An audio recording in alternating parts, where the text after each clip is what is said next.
नमस्कार, मैं हूं सुरभि शिरपुरकर। सवाल भी सच भी, जहां सवाल रुकते नहीं और सच छिपता नहीं। आज बात उस टकराव की जो अगर भड़का तो दुनिया को एक बड़े युद्ध की तरफ ढकेल सकता है।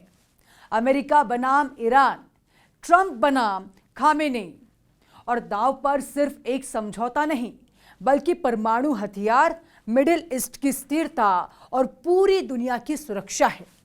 ओमान में चल रही अमेरिका ईरान परमाणु बातचीत पर पूरी दुनिया की नजर है, लेकिन बातचीत के साथ साथ धमकियां भी जारी हैं और यही इस संकट को और भी खतरनाक बना रहा है। डोनाल्ड ट्रंप ने ईरान को साफ संदेश दिया है, या तो नई परमाणु डील पर सहमत हो जाओ या फिर कड़े परिणाम भुगतने के लिए तैयार रहो। कूटनीतिक भाषा में इसका मतलब साफ साफ होता है कि आर्थिक प्रतिबंध, अंतर्राष्ट्रीय दबाव और जरूरत पड़ी तो सैन्य विकल्प भी। ट्रंप की रणनीति नई नहीं है। उन्होंने पहले भी मैक्सिमम प्रेशर की नीति अपनाई थी, जिसमें ईरान की अर्थव्यवस्था को कमजोर कर उसे झुकाने की कोशिश की गई थी। लेकिन इस बार मामला सिर्फ प्रतिबंधों तक सीमित नहीं दिख रहा। अमेरिकी राजनीतिक हलकों में यह चर्चा तेज है कि अगर बातचीत असफल होती है तो सैन्य कार्रवाई का रास्ता भी खुला रखा गया है। ईरान की तरफ से भी संकेत साफ हैं।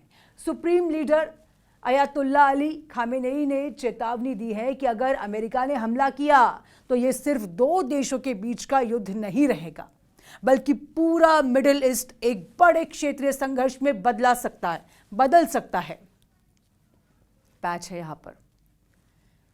बल्कि पूरा मिडिल ईस्ट एक बड़े क्षेत्रीय संघर्ष में बदल सकता है। ईरान के पास बैलिस्टिक मिसाइल, ड्रोन नेटवर्क्स और क्षेत्र में मजबूत प्रॉक्सी समूह है, जिनके जरिए वो पूरे इलाके में तनाव बढ़ा सकता है।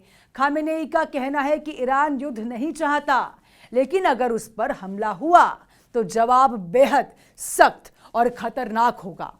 पूरे विवाद की जड़ है ईरान का परमाणु कार्यक्रम। अमेरिका और पश्चिमी देशों को डर है कि ईरान परमाणु हथियार बनाने की दिशा में आगे बढ़ सकता है, जबकि ईरान लगातार कहता रहा है कि उसका कार्यक्रम केवल ऊर्जा और वैज्ञानिक अनुसंधान के लिए है। 2015 में JCPO न्यूक्लियर डील हुई, लेकिन 2018 में अमेरिका के इससे बाहर निकलने के बाद से तनाव लगातार बढ़ता गया और ईरान ने अपने परमाणु कार्यक्रम को फिर से तेज कर दिया। आज की स्थिति बेहद संवेदनशील है। अमेरिका ने मिडिल ईस्ट में सैन्य मौजूदगी बढ़ा ली है। ईरान मिसाइल और ड्रोन क्षमता मजबूत कर रहा है और इजराइल भी बेहद आक्रामक रुख में है। अगर बातचीत विफल होती है तो एक सीमित टकराव बड़े युद्ध में बदल सकता है। लेकिन यही वजह है कि दुनिया की बड़ी ताकतें भी सतर्क है। पर्दे के पीछे कूटनीति भी जारी है और दबाव की राजनीति भी। दोनों देश डील चाहते भी हैं और एक दूसरे पर भरोसा भी नहीं करते।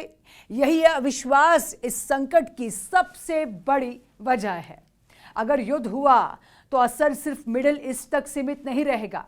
तेल की कीमतें बढ़ेगी, वैश्विक अर्थव्यवस्था पर दबाव आएगा और परमाणु संकट की आशंका भी बढ़ सकती है।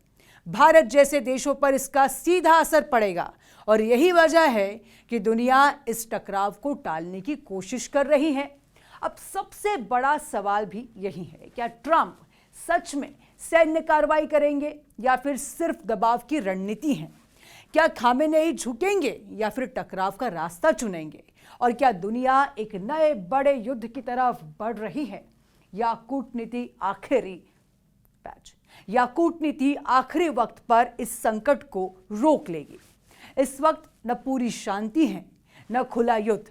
बातचीत जारी है लेकिन भरोसा नहीं। डील की संभावना है लेकिन खतरा भी बरकरार है। और अब पूरी दुनिया की नजर उसी सवाल पर टिकी है, क्या कूटनीति बंदूक से तेज साबित होगी या फिर इतिहास फिर एक नए संघर्ष का गवाह बनेगा? क्योंकि जब बात परमाणु ताकत, सत्ता और वैश्विक संतुलन की हो तो एक चिंगारी भी पूरी दुनिया को जला सकती है। फिलहाल जंग टली है, खत्म नहीं। बातचीत जारी है, भरोसा नहीं। और यही अनिश्चितता इस संकट को और भी खतरनाक बना रही है। अमेरिका बनाम ईरान ये सिर्फ टकराव नहीं, यह आने वाले कल की तस्वीर है।